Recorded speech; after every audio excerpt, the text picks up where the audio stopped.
very consistently. It should be just kind of part of the way you have your routine. And then there's active practices, which are great because you can use these all day, every day when you're walking down the street or standing in Right. line at the grocery store.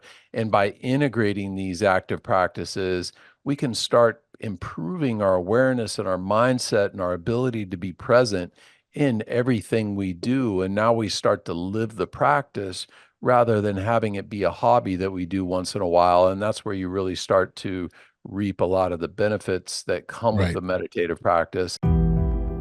Welcome to the Audacious Living Podcast, hosted by my man, Audley Stevenson, the Odd Man.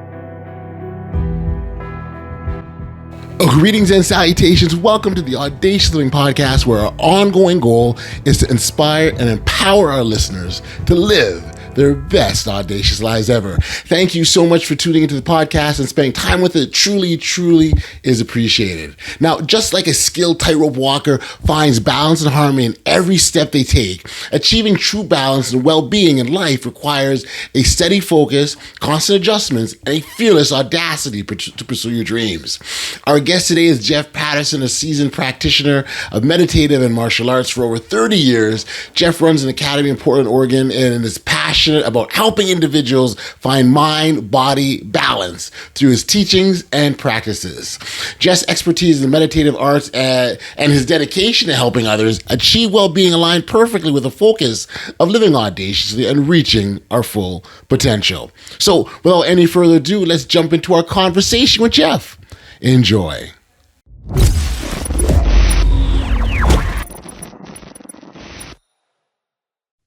Hey, Jeff, thank you for joining me here today on the Audacious Living Podcast. I appreciate you making the time to be here, my friend. Thank you. Hey, thank you so much for having me.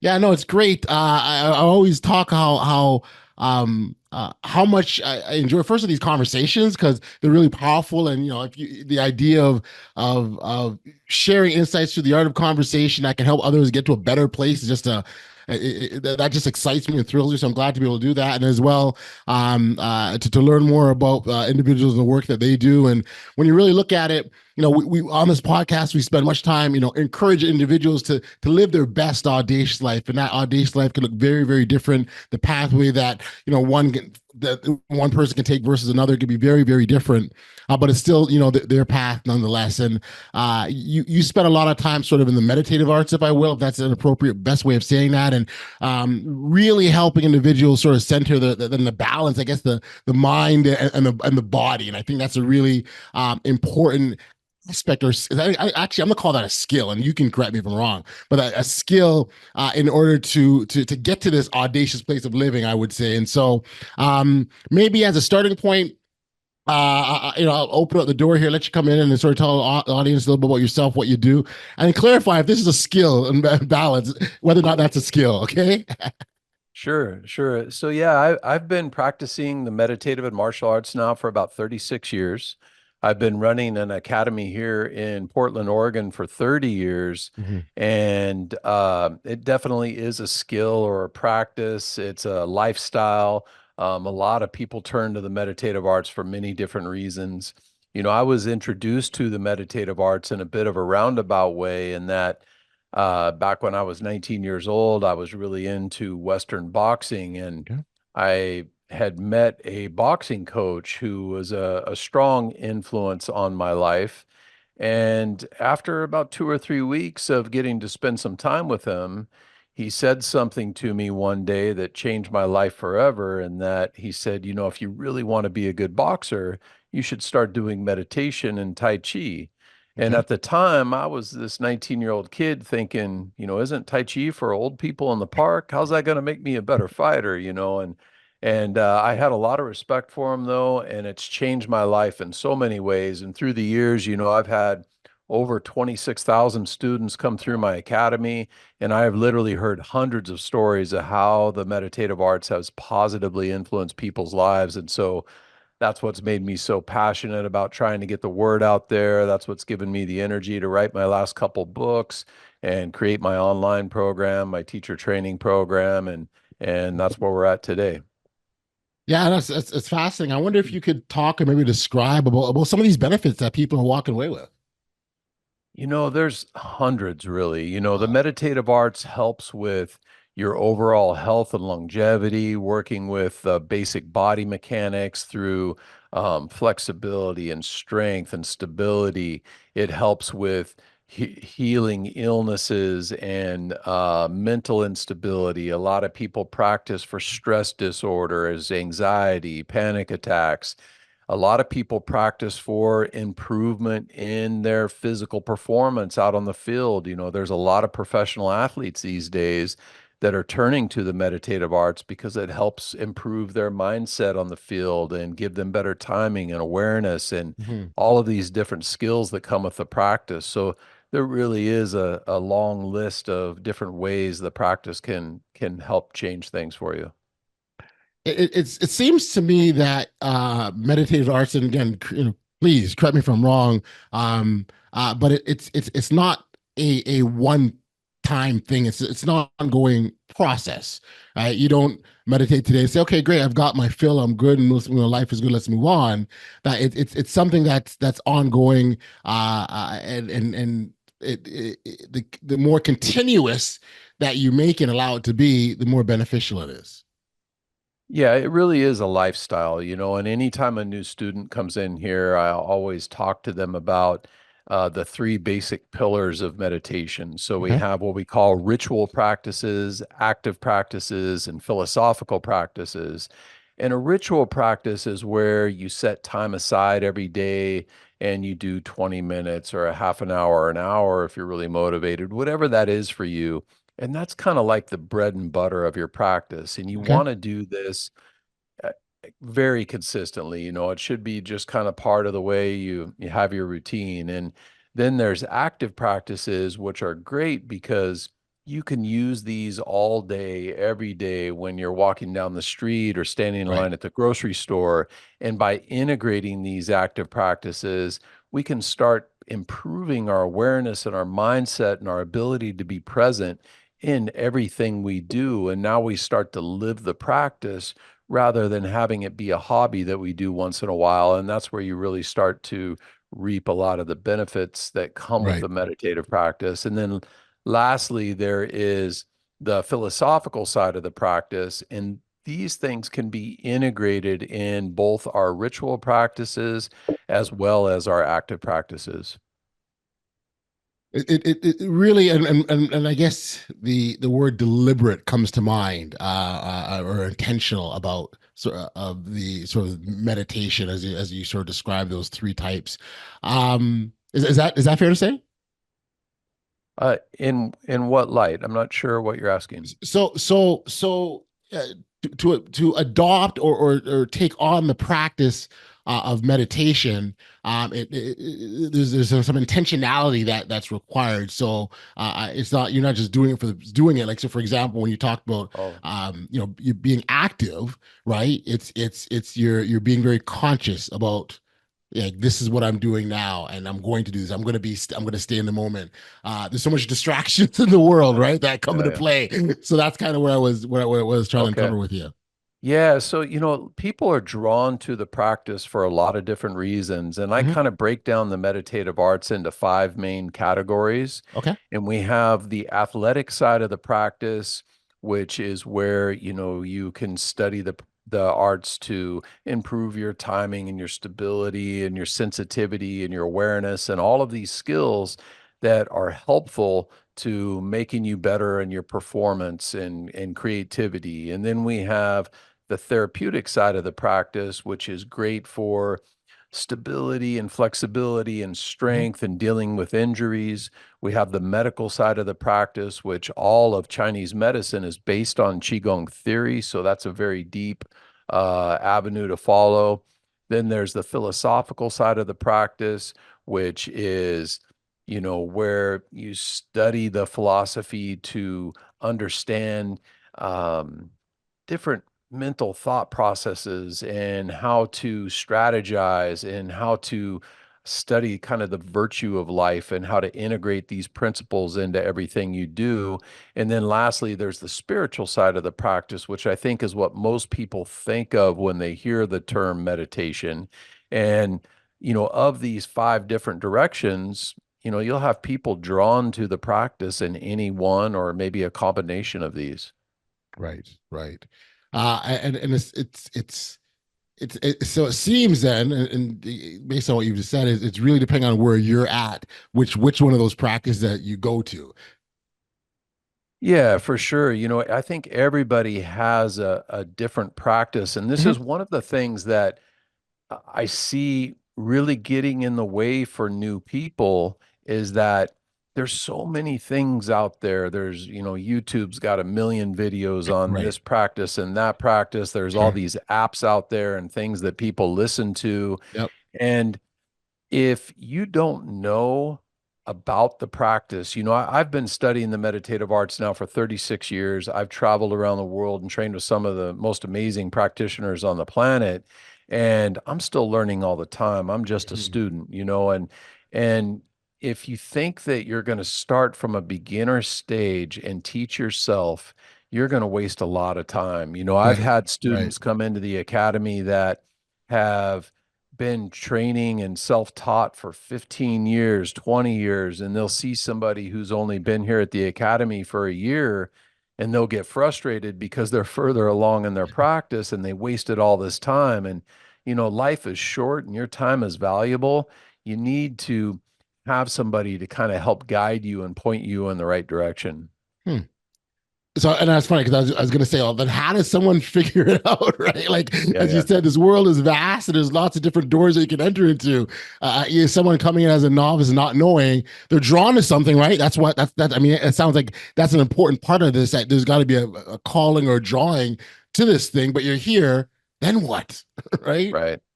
Yeah, and that's an important thing to think about too, because a lot of people that are drawn to the meditative arts, Hmm. they like the idea, but if they don't really contemplate what it is they're doing, a lot of times it's something they try and then they give up. And so anytime somebody new comes to the practice, I have three things that I like them to really consider and think about. And I find that, as a teacher for 30 years, my hardest thing that I have to do is to get people to see the value and really make the life habit so they can see the positive changes that come from the practice. Right. And three things that I've found that I think help almost more than anything else is one, getting people to think about why are you being drawn to the practice and what Mm, is this for you? Because maybe you want to stay healthy and watch your grandkids grow up or be right. more mobile into your later years, or maybe you want to learn how to deal with a stress disorder, anxiety, or panic attacks, or maybe you want to improve your performance on the field. Whatever that is for you, if you really spend some time and think about why this is, that gives you the energy and the motivation Got you. to not let the alarm go off tomorrow morning and hit the snooze button. And now you want to get up and do this because you have a reason to, and you start Got to you. look forward to it. Yeah. Then there's the consistency element, and this is important because you want to make it a way of life, and through that consistency you develop discipline and integrity and perseverance, and these qualities that you develop by doing this on a daily basis, they feed over into everything you do in life, whether it's your Right. Right. relationships, your work, your hobbies. And then lastly, you want to have a good educated guide that can help save you time and point you in the right direction. It's kind of like if I was to take you to a basketball court and Hmm. you've never witnessed the game of basketball, you didn't know you're supposed to dribble the ball, you didn't know the Right. ball's supposed Right. to go on the hoop, and I say go play the game, you're going to be horrible. But Right. if I give you a world-class coach and I say go train with this person for 6 months, you can really get a lot of progress from that. And the meditative arts is the same thing.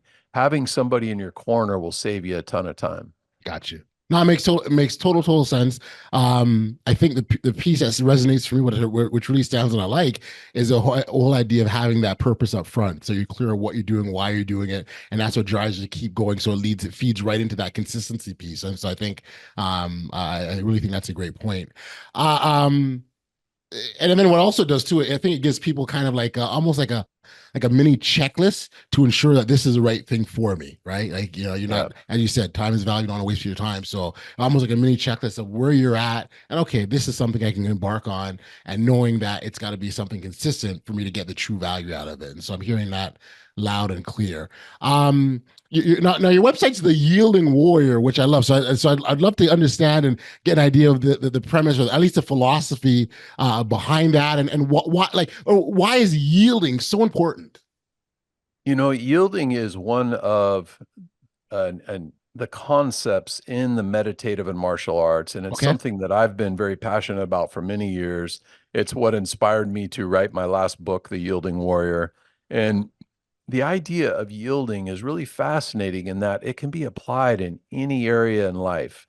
I break down yielding into three pillars. We have physical yielding, mental yielding, and emotional yielding. Okay. Physical yielding is the easiest one to understand, and it's the idea that I push you, you push me, whoever's the bigger, stronger person with the most leverage eventually is going to push the other person over. Right. But with yielding, instead of us trying to see who the bigger meathead is, when you push me, I get out of the way of that force, and now I can respond with less effort. Now, it's Mm, obvious how this is beneficial in sports or athletics because many times we come up against athletes that are bigger and stronger than us, and we need to absolutely. learn how to deal with that power and that intensity. And yielding gives us the skills to redirect that and find that area of weakness.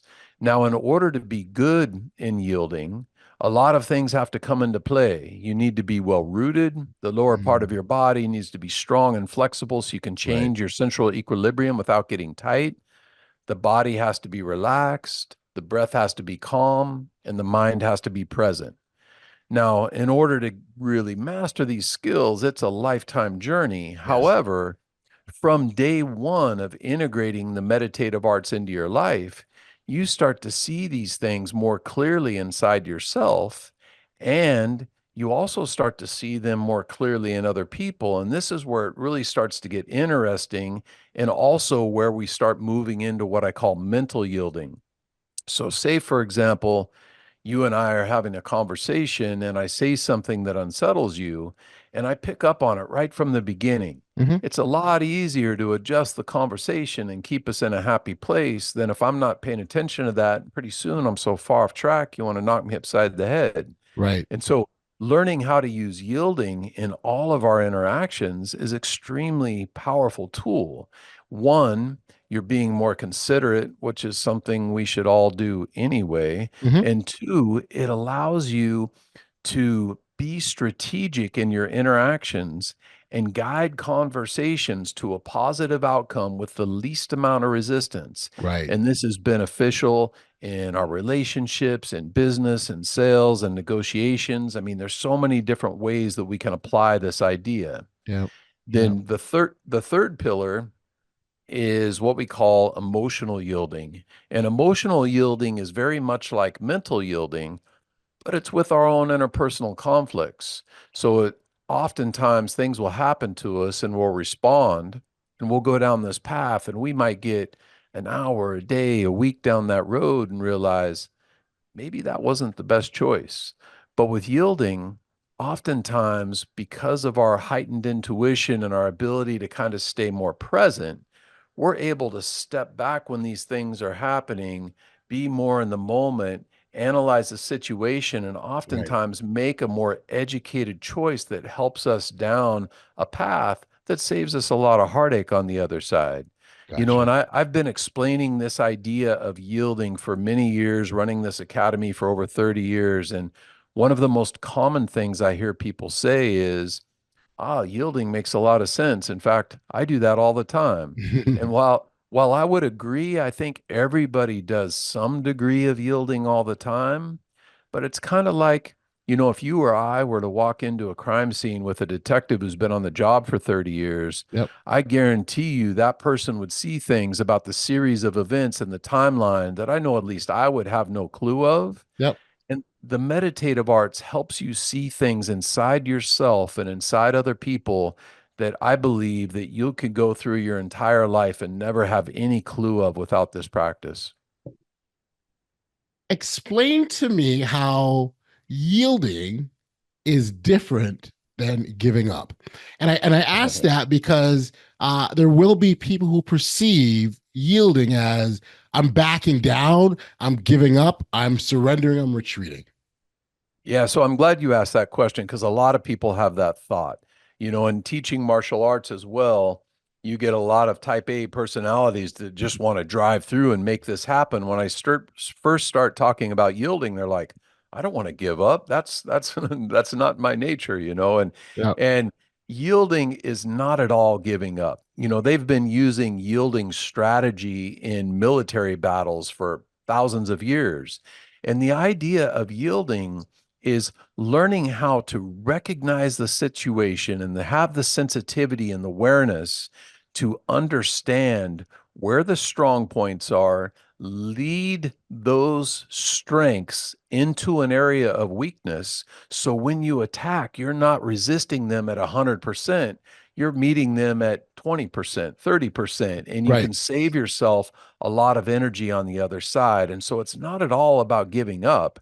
It's about being strategic. Mm-hmm.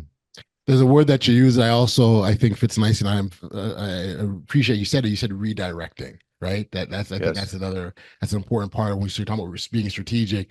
It's redirecting your energy, your mental power, your emotional power to another, to shift it, right? Not give up and walk away and leave it there where it stands, but shift it and be able to return in a different position or a different strategy or a different take on it. So I think that's fantastic.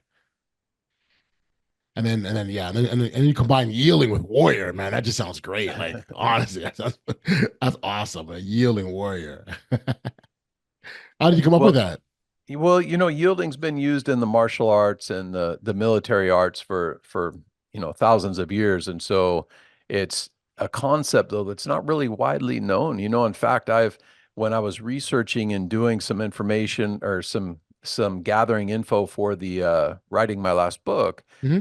I did not see anything anywhere other than a few articles here and there talking about yielding, where there's not one book that I found that talks about how to integrate this concept into every area of your life. And so hopefully it's something new out there that gives people some ideas that they can integrate and use.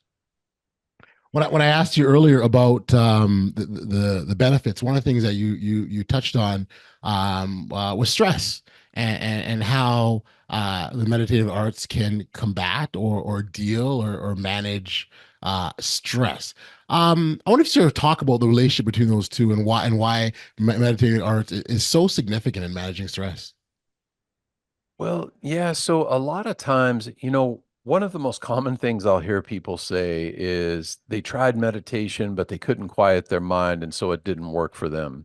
Well, when we have stress, what happens is we get distracted and we have these things happen where our mind starts going down a path and one negative thing leads to Mhm.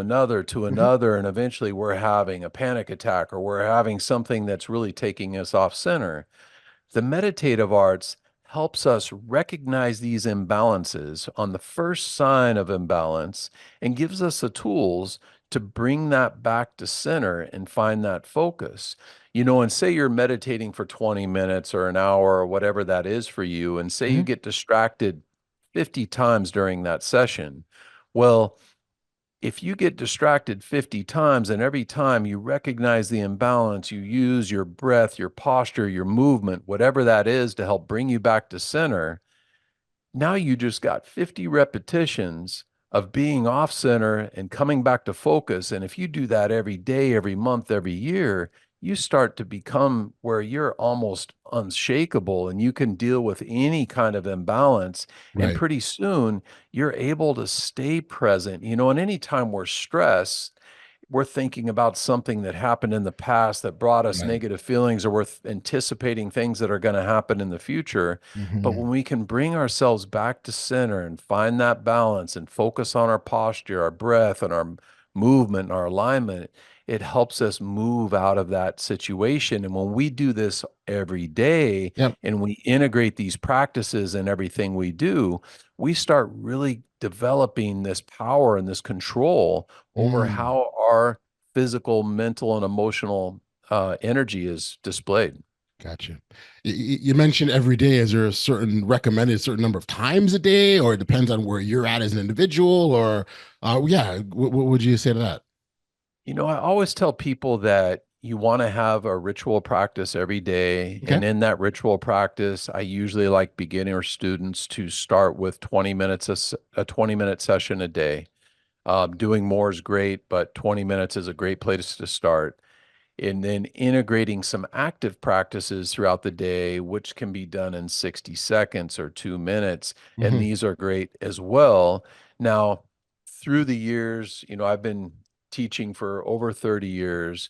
Of the students that I have come in that listen to that and take that advice to heart, Hmm. and they do 20 minutes a day and they integrate active practices into their life, what I've found is if they can keep that up for a year, they'll do this practice for the rest of their life 97, 98% of the time, because they'll see Amazing. so many benefits from the practice that they would never even think about stopping. Mm.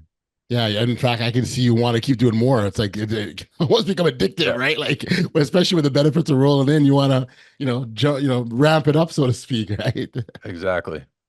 I do also appreciate the fact that you said it could be 30 seconds, 2 minutes. I think there maybe call it a notion or a myth that it's got to be this elaborate production and the space has got to be right and you got to block off an hour of the day and you got to do and that's how it is done and then that's how you're doing it properly. But as you've said, it doesn't need to be anywhere near that, and the length can be as much as you deem necessary in the moment. Yeah, for a ritual time, like I said, I think it's good to do at least 20 minutes. Mhm. But for your active practices, like you said, it could be 30 seconds, it could be 2 minutes. And if you integrate those into your day, it'll really help deepen your ritual practice. Okay. And now it also kind of starts to become your rhythm and your nature to kind of just be Mm, present in that moment because the idea is to regulate without regulating. And in any meditative practice, we have what we call the five regulations. yep. They are regulating the body, regulating the breath, regulating the mind, regulating the energy, and regulating the spirit. And briefly, I'll kind of touch on what all five of those are. Sure. Sure. So, regulating the body is basically understanding how to adjust our skeletal alignment and our muscular tension in the body. Okay. And an example would be think about a time when you're sitting down at your computer and you've been there 3 or 4 hours and maybe your shoulders are rounded forward and you're feeling lethargic, maybe your neck's getting sore. Yep. And think of another time when most important person in your world walks in the room and your body perks up and you're feeling like you're on top of the world. Well, we are in 100% control of these two different energies all day, every day. And it's how we choose to show up, which gives us those different energetic states. And what I ask people is, how much of your day are you choosing to show up in one versus the other? Because a lot of times people don't even recognize how much they're living in a depleted state because Right. of the way Right. that they're carrying themselves. And so this is an easy adjustment and something with a few short months of effort, you can make some huge energetic changes in your overall physical, mental, and emotional well-being. Gotcha. And then the second regulation is regulating the breath. And Hmm. regulating the breath is a very deep topic. And in fact, Qigong is often referred to as the science of the breath because there's literally hundreds of different breathing strategies. Okay. And because of this, we kind of broadly categorize them into yin methods and yang methods. Okay. Yin methods are often deeper, more holistic style meditations. An example of a yin breath would be if you've ever listened to somebody sleep, their natural breathing pattern is a longer inhale and a shorter exhale. And this is the body's natural way of bringing our conscious mind into our subconscious mind, which is where we are when we're sleeping and dreaming. And so, Right. if we want to emulate this style of breath in our meditation and get this inward energy, We can do longer inhales, maybe soft retentions at the end of the inhale to help bring that energy inward. Mhm. And this is great for stress reduction, for dealing with anxiety and panic attacks, for building up your creativity. And there's lots of reasons why we would do this yin side of the practice. Then there's the yang side of the practice, which is more aggressive. And it's kind of like if you've ever had to push your car, or maybe you pick up something heavy, your natural instinct is to use the exhale and maybe put tension in the Right, breath, make it audible. And this right, helps generate power.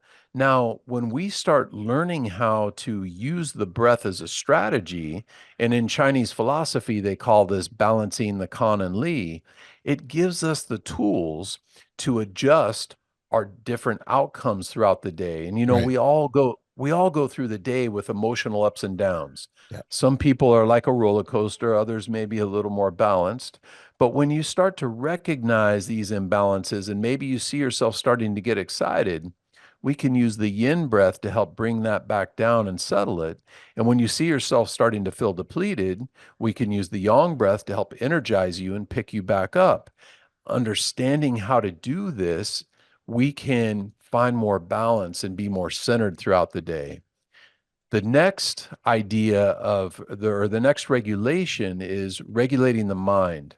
Mm. Yeah. Regulating the regulating the mind is a lifelong practice, and we kind of touched on that a little bit when we talked about being distracted and bringing ourselves back to center. Right. Now, there's this story that I like about these two older monks, and they're walking down this old dirt road, and it's just after a huge rainstorm. It's muddy everywhere, there's puddles all over, and they walk up to this huge puddle, and on the other side of a puddle is this beautiful little girl, and she's standing there in a white dress, and she's crying. And the older monk, he yells across the puddle and says, "Are you okay? Is there anything we can do to help?"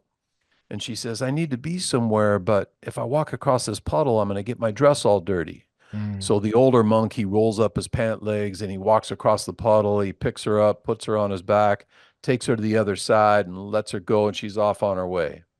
Well, him and the younger monk are walking a couple miles down the dirt road. And finally, the younger monk is just furious and he says, "You know we're not supposed to touch girls, but you did back there at the puddle." And the older monk looks down at him and says, "You're still thinking about that girl? I left her back there at the puddle." And how many times in life do we have to get 2 miles down the muddy road before we finally decide to let these things go? And so it's Yeah. oftentimes that, we're choosing to be in our own negative state, which is a very important part of understanding these imbalances with the meditative Yeah. practice. Yeah. Yeah. The f- the fourth regulation is regulating the energy. And this is an extremely deep topic and something that we could talk about for hours, but a basic understanding of it is when you have reached a competent level in regulating the body, the breath, and the mind, you have the tools to direct the energy in the body and circulate it through different patterns. You can extend the energy outward, you can Yep. draw it inward, and we can do this to get different outcomes within our practice.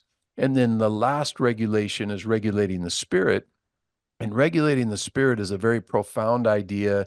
It's something that meditation monks and Qigong masters will spend their entire life working towards that stage of enlightenment. But by cultivating these five regulations in your meditation practice, they're kind of the fundamental basics that can influence every area of your life and really add a lot of value to you in many ways. Jeff, as I, as you listen, walk through those hard regulations, and thank you for doing so. The theme, at least that spoke to me, is just the idea or practice of slowing down. That's kind of what I one of the things I take from that is just slowing down, and again, we talked about the importance of being present, but paying attention to the moment now, and where you're at within that moment. And I think, yeah, but slowing down is definitely what's speaking to me in a big way.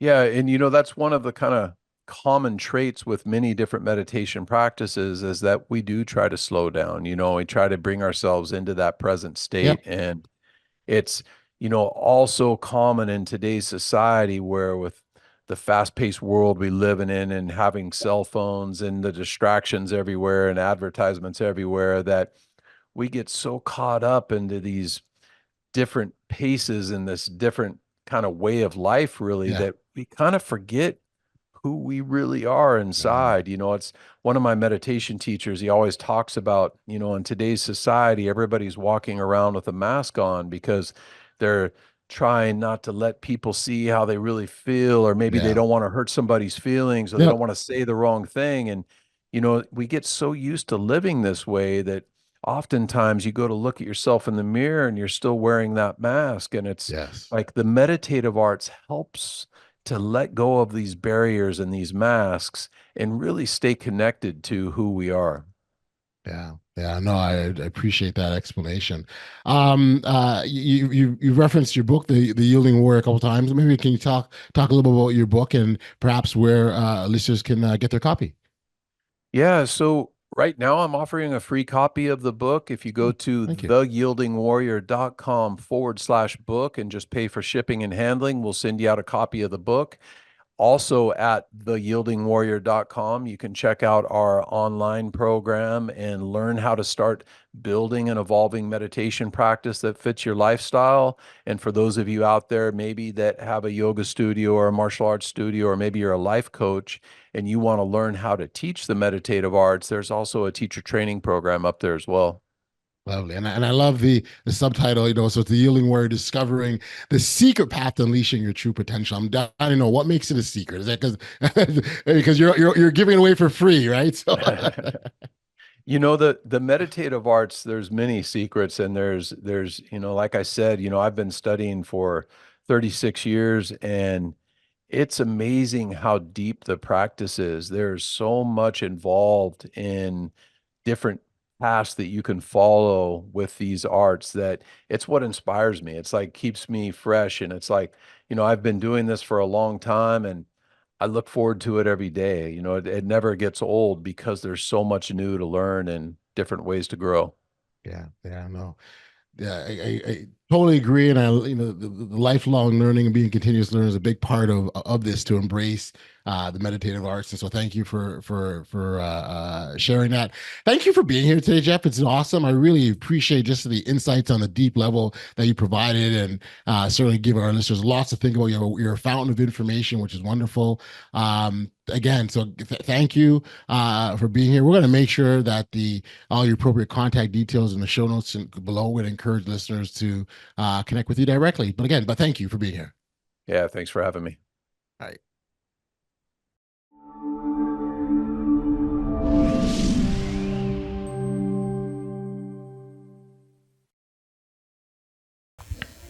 Back we are here on the podcast, and the key takeaway from our insightful conversation with Jeff is that practicing the meditative arts is not just about physical movements, but also about regulating the body, breath, and mind, as well as the energy inside of us and the spirit to achieve a deeper sense of well-being and presence in everyday life. To learn more about Jeff's teachings and programs, make sure to check out the show notes below for all the contact details and further resources to continue your own journey towards a more audacious life. Jeff is actually currently offering a free copy of his book, The Yielding Warrior, on his website. That's theyieldingwarrior.com/book. Take advantage of this great opportunity to deepen your understanding of the meditative arts and start your transformative journey today. I really got to thank you for being a part of the podcast today and tuning in and listening and checking us out. If you've enjoyed the episode with Jeff Patterson, please consider follow, subscribe, or share if you haven't already done so, because that's how we reach even more listeners and continue inspiring others to live audaciously. Stay tuned for more empowering conversations, and remember, your audacious life starts now. Until next time, stay safe, be kind, show love to one another, and be audacious. You've been listening to the Audacious Living Podcast, hosted by Audley Stevenson.